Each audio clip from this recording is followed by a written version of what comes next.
Hello, welcome to The Update. I'm Abby Smith.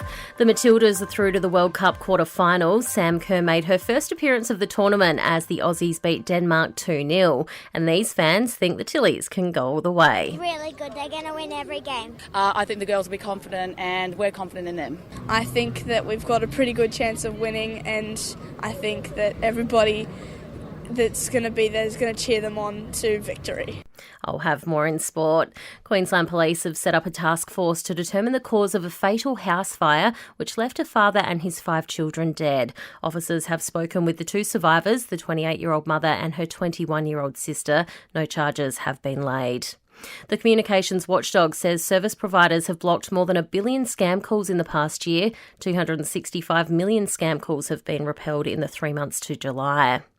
Video games aren't just for kids, with a new report finding older Aussies are getting involved too. According to the Australia Plays report, 81% of Aussies are gaming. 48% of all players are female. That's up from 46% when we last did the study. And the average age of video game players is 35 years. Report author Professor Jeff Brown there. Australian researchers have begun the largest trial on the use of non-invasive brain stimulation for young autistic patients. The study will look at whether the therapy known as TMS can be safe and effective and a way of improving social communication, mood and quality of life.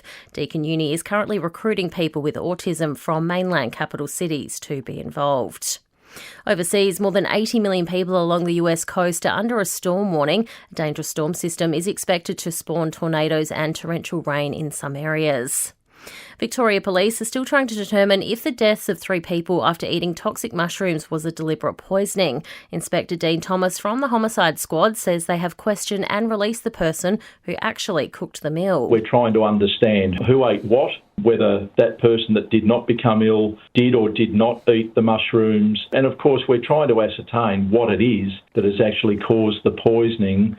And Dolly Parton has taken on a Queen classic to help promote the 2024 Paris Olympics. She's done a cover of the 1977 foot stomper, We Are the Champions. I've paid my dues, time after time. I've done my sentence, but committed no crime. Entertainment and sport next.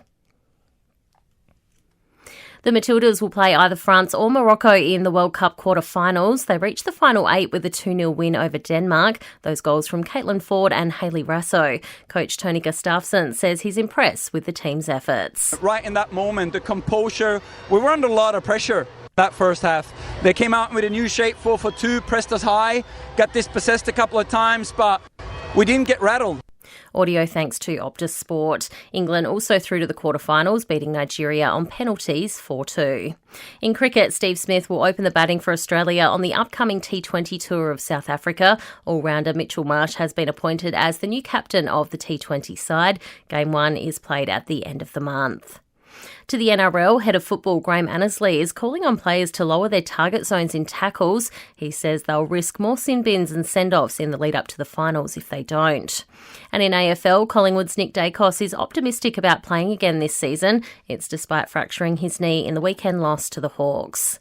In entertainment news, Harry and Meghan have splashed almost $6 million for the rights to a new movie for Netflix. It's a change of direction for the pair's production company, from personal documentaries to fiction. Ironically, the film based on the novel Meet Me at the Lake is about childhood trauma after losing a parent in a car crash.